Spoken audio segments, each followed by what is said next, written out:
माननीय माननीय अध्यक्ष महोदय, आज मैं सदन को एक कहानी सुनाना चाहता हूं। कहानी का शीर्षक है चौथी पास राजा।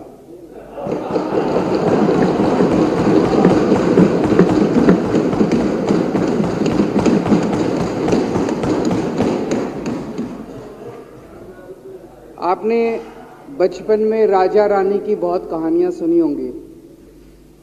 मेरी कहानी में रानी नहीं है,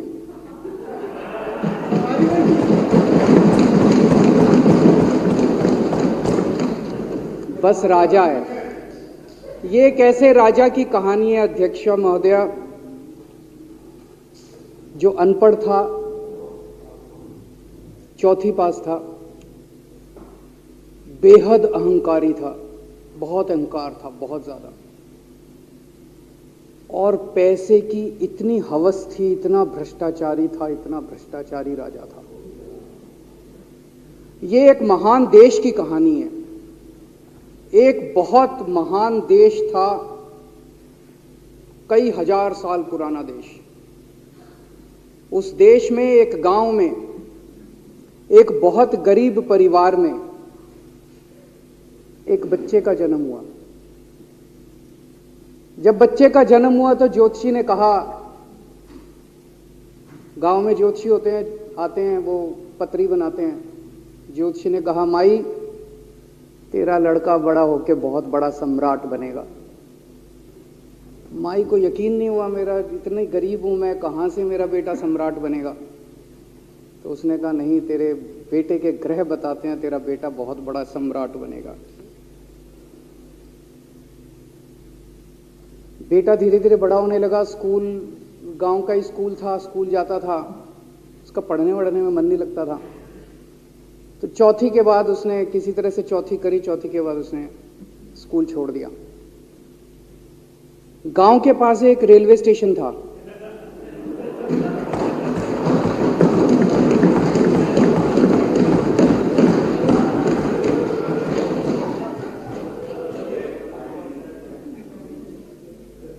तो घर का खर्चा चलाने के लिए वो लड़का वहां स्टेशन पे चाय बेचता था। लड़के को भाषण देने का बड़ा शौक था। सारे गांव के लड़कों को इकट्ठा कर लेता, आसपास के गांव के भी इकट्ठा कर लेता, सामने वो खाट डाल लेता, उस पर चढ़ जाता और भाषण देता। धीरे धीरे आसपास के गांव के लड़के भी इकट्ठे हो गए। जिस भी चीज में भाषण देता, एक बार शुरू हो जाता तो बंद ही नहीं होता। अब ज्योतिषी ने कहा था, लड़का बड़ा हुआ, बड़ा होके एक दिन उस महान देश का वो राजा बन गया। पूरे देश में उसका नाम हो गया चौथी पास राजा। लोग उसको चौथी पास राजा कहते थे।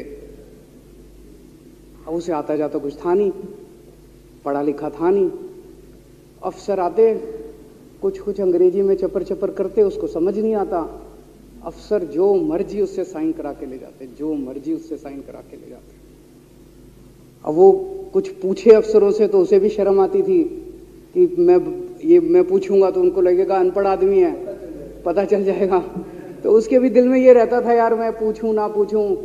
पता नहीं किस किस चीज पे उसने चौथी पास राजा ने साइन कर दिए। फिर धीरे धीरे राजा को ये बुरा लगने लगा, यार ये मेरे को चौथी पास कहते हैं।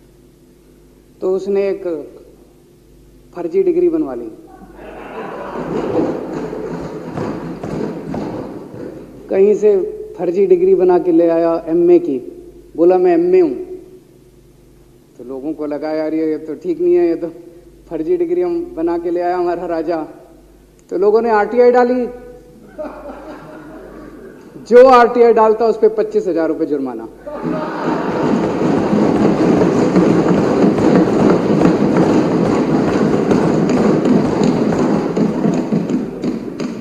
आपके नेता की बात नहीं कर रहा। आप लोग भी हंस सकते हो।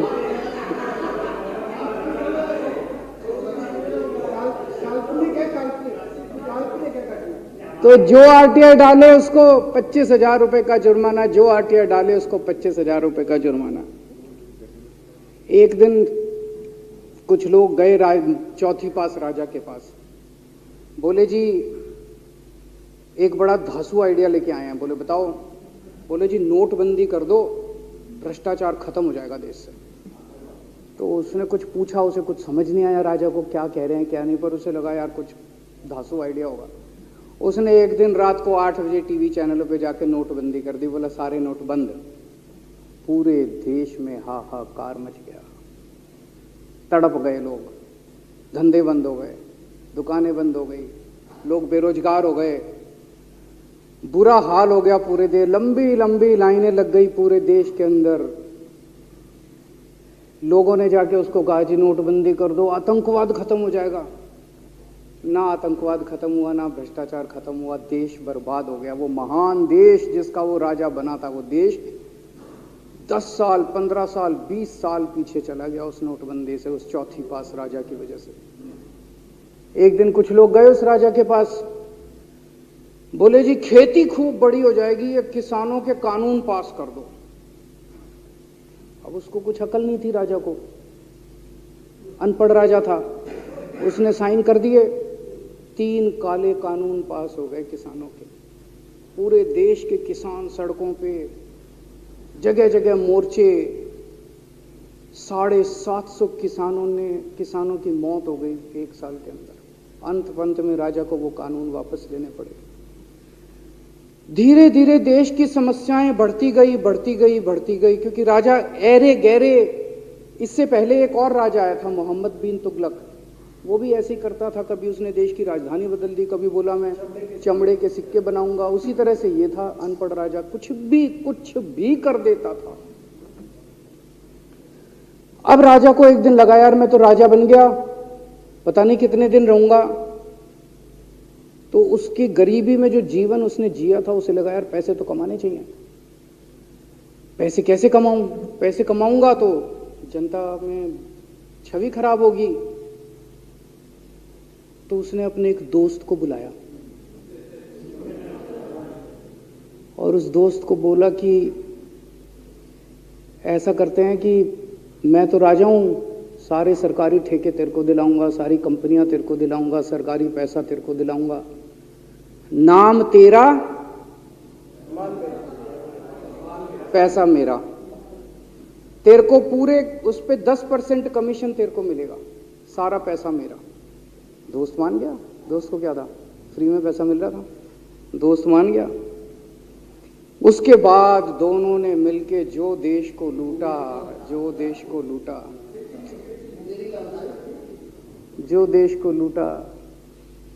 सबसे पहले वो दोस्त आया, बोला सर सबसे पहले बैंकों को लूटते हैं।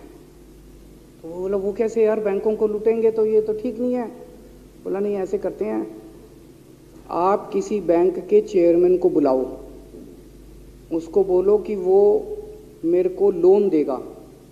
तो बोला लोन देगा तो वापस करना पड़ेगा। बोला वापस कौन करेगा, वापस थोड़ी करना है, आप राजा हो, वापस नहीं करना, लोन दिला दो बस। तो राजा ने एक बैंक के चेयरमैन को बुलाया, बोला इसको लोन दे। तो वो चेयरमैन की सिट्टी पिट्टी गुम हो गई, यार मैं तो मर जाऊंगा, फंस जाऊंगा, वो भाग गया। तो फिर उन्होंने ढूंढ ढांड के एक ऐसा चेयरमैन चुना जो कि सरासर भ्रष्टाचारी, जिसके ऊपर 10 फाइलें खुली हुई, जिसके ऊपर 10 केस चल रहे, उसको बुलाया। बोला देख तेरे को चेयरमैन बना रहे हैं, अब तू 10,000 करोड़ रुपए दे दे इसको, नहीं तो तेरे को जेल भेजेंगे। जेल जाना है कि पैसे दे रहा है? उसने कहा माई बाप मैं जो कहोगे जहां कहोगे साइन कर दूंगा।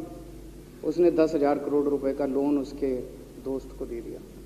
ऐसे करते करते 1,00,000 2,00,000 करोड़ रुपए इन्होंने बैंकों से लूट लिए। राजा ने, चौथी पास राजा ने और उसके दोस्त ने मिलकर 2-2.5 लाख करोड़ रुपए बैंकों से लूट लिए।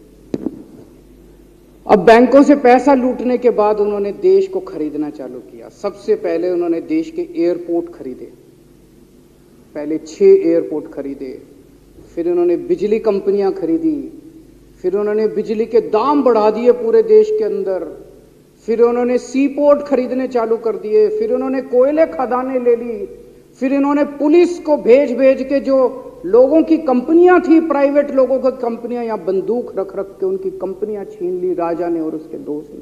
हाहाकार मच गया पूरे देश के अंदर। इतनी महंगाई हो गई, इतनी महंगाई हो गई पूरे देश में। पहले गैस 400 रुपए सिलेंडर होती थी, चौथी पास राजा के आने के बाद 1100 रुपए सिलेंडर हो गई। पहले पेट्रोल 71 रुपए होता था, 97 रुपए हो गया। पहले डीजल 57 रुपए होता था, 90 रुपए लीटर हो गया। जब पेट्रोल के दाम बढ़ गए, डीजल के दाम बढ़ गए, तो सारी चीजों के दाम बढ़ गए देश के अंदर। हाहाकार मच गया, सब चीजों पे इसने और इसके दोस्त ने कब्जा। दूध पहले 46 रुपए होता था, 66 रुपए लीटर हो गया। बच्चों को माएँ दूध पिलाने लायक नहीं बची, घरों के अंदर छोटे छोटे बच्चों के दूध छीन लिए इसने राजा ने।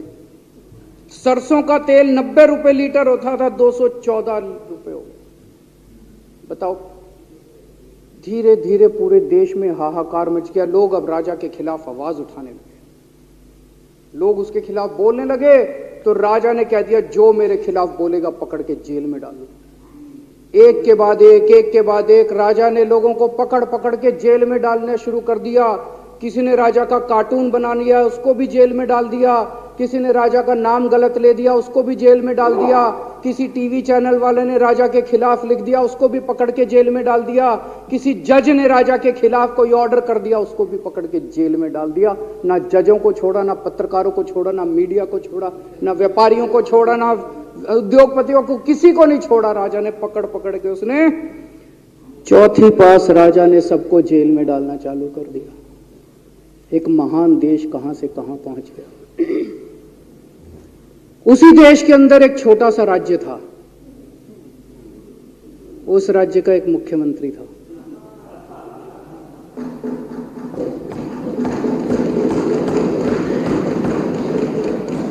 उनके चेहरे पे भी स्माइल आ गई, उनके चेहरे पे भी उम्मीद की किरण छा गई। वो मुख्यमंत्री अपने लोगों का खूब ख्याल रखता था। वो मुख्यमंत्री कट्टर ईमानदार था। वो मुख्यमंत्री कट्टर देशभक्त था। वो मुख्यमंत्री पढ़ा लिखा था।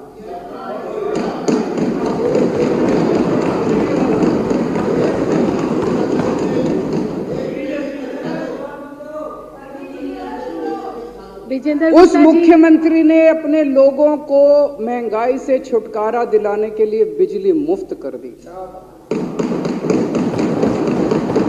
भाई साहब, उसके बाद तो चौथी पास राजा पागल हो गया। उसने बुला के जो हड़काया उस मुख्यमंत्री को कि तेरी हिम्मत कैसे हुई। उसे लगा राजा ने तो सारी बिजली कंपनियों पे कब्जा कर रखा था। उसे लगा अगर ये बिजली मुफ्त करने लग गया तो बाकी देश में तो मेरा बेड़ा गर्क, मेरी बिजली कंपनियां लुट जाएंगी, ऐसे कैसे चलेगा। उसने उसको कहा, खबरदार, तूने बिजली मुफ्त की। मुख्यमंत्री नहीं माना। धीरे धीरे उस मुख्यमंत्री ने अपने गरीबों के स्कूल ठीक करने चालू कर दिए।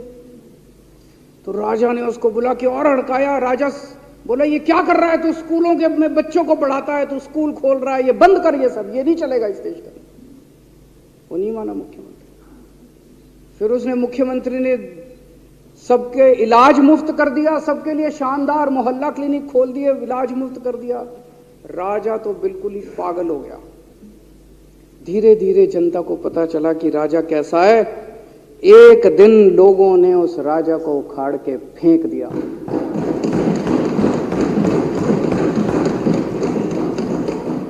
और लोगों ने एक किसी ईमानदार और देशभक्त आदमी को वहां बिठा दिया और उनकी सरकार आ गई। और उसके बाद देश से महंगाई खत्म हुई और देश रात दूनी चौगुनी तरक्की करने लगा। तो जैसे हम बचपन में सुना करते थे, moral of the story, Hindi में क्या कहते, मॉरल ऑफ द स्टोरी का मतलब भाई इस कहानी में क्या प्रेरणा मिलती है। इस कहानी से, इस कहानी से ये प्रेरणा मिलती है कि अगर आपके देश में महंगाई है, आपके देश में समस्याएं हैं, आपके देश में सब कुछ गड़बड़ चल रहा है, तो सबसे पहले जांच परख के देखो आपका राजा अनपढ़ तो नहीं है। अगर आपके देश में सब गड़बड़ चल रहा है, बेरोजगारी है, बहुत सारी समस्याएं हैं, जरा देखो राजा, आपके राजा को कोई दोस्त तो नहीं है? अगर है तो सबसे पहले अपने राजा को उखाड़ के फेंको, नहीं तो आपकी समस्याओं का कोई समाधान नहीं होगा। आपकी समस्याओं का कोई समाधान नहीं होगा। वो पढ़ा करते थे, अंधेर नगरी चौपट राजा, सवा शेर बाजी सवा शेर खाजा। बहुत बहुत शुक्रिया।